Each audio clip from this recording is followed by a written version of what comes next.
Selamat pagi semuanya. Bagaimana Pak setelah memantau persediaan beras dan kan inflasi juga terjadi Pak saat ini untuk beras? Iya, ini semua negara sedang mengalami kekeringan El Nino, termasuk Indonesia, meskipun hanya beberapa provinsi, ada 7 provinsi di kita. Oleh sebab itu, saya datang ke gudang-gudang Bulog di sini, nanti di Jakarta, mungkin nanti di daerah, untuk memastikan bahwa stoknya itu ada. Yang paling penting stoknya ada, barangnya ada, berasnya ada. Ada, sudah yang di dalam gudang 1,6 juta, dalam perjalanan 400 juta, sehingga stok 400 ribu ton, sehingga kan ada stok 2 juta. Biasanya stok kita tuh hanya 1,2, normal 1,2 juta. Ini kita memiliki 2 juta. Sehingga kita tidak usah khawatir.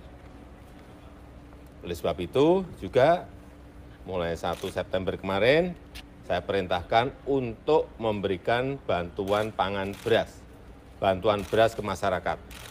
Setiap bulan 200, kira-kira 210 ribu ton keluarkan oleh Bulog untuk bantuan pangan itu. Dan ini sudah dimulai terus September, Oktober, November. Kalau stoknya kita lihat masih nanti diteruskan lagi. Sehingga masyarakat jangan sampai terdampak dari kenaikan harga beras. Memang di lapangan ada kenaikan. Meskipun inflasi kita masih terjaga di 3,2%. Ya. Pak, soal impor beras yang dari Kamboja kemarin itu dari 50.000 ton, apakah jadi disepakati? Dalam perjalanan. Itu bagian dari 400.000. Iya. Meskipun tidak semuanya. Realisasi mulai kapan sih Pak kalau untuk dari Kamboja? Kan kemarin waktu bilateral Bapak memang... Ini kan sudah semua, sebetulnya ini kan sudah realisasi, terus berjalan. Jadi barangnya ini dalam perjalanan menuju ke gudang-gudang Bulog. Yang lambat November.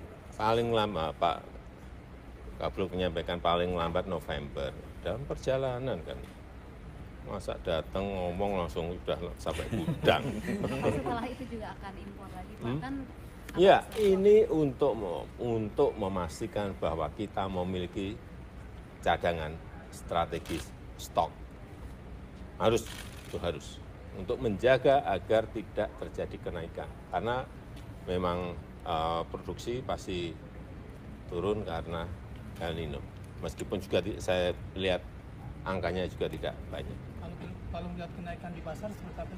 Masih wajar atau? Ya, karena semua negara naik, kekerek ini sama seperti barang-barang yang lain. BBM juga gitu kan, kalau harga pasar dunia naik pasti dalam negeri kekerek. Ini harga pangan juga seperti itu. Apalagi beberapa negara menstop untuk tidak ekspor beras seperti India yang produksinya gede, ekspornya biasanya gede, stop. Sama dulu kayak wheat, gandum.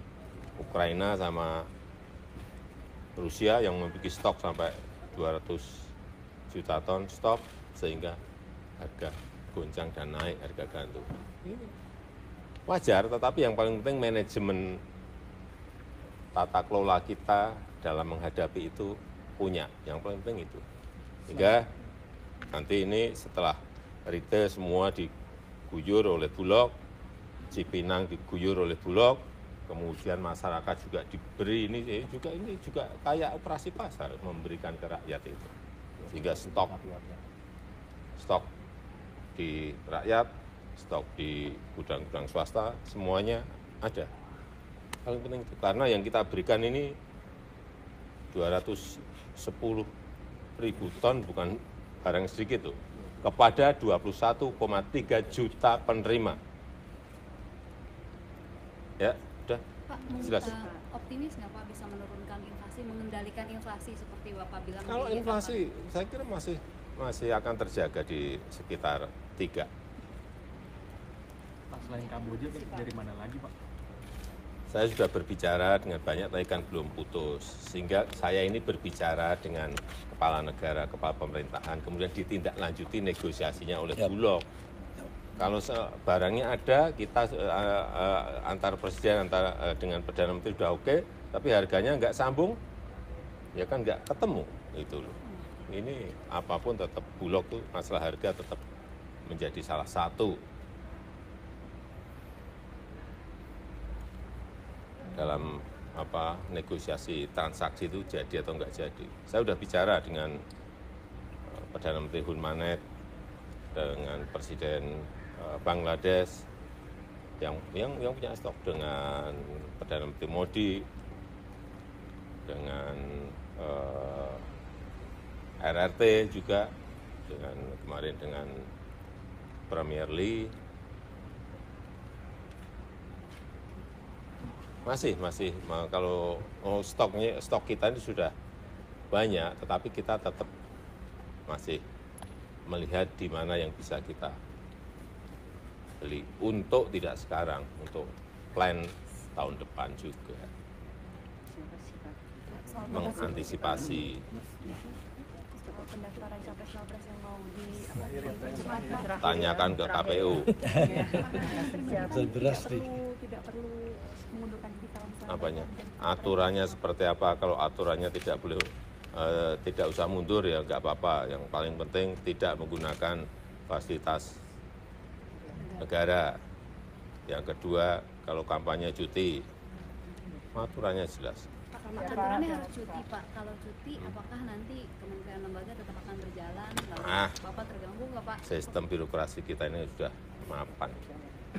Tapi pasti diizinkan berjalan. Pak. Kalau menteri Gimana? mau nyapres diizinkan. Izinkan lah. Yang dulu-dulu juga gitu. Tanyakan lagi.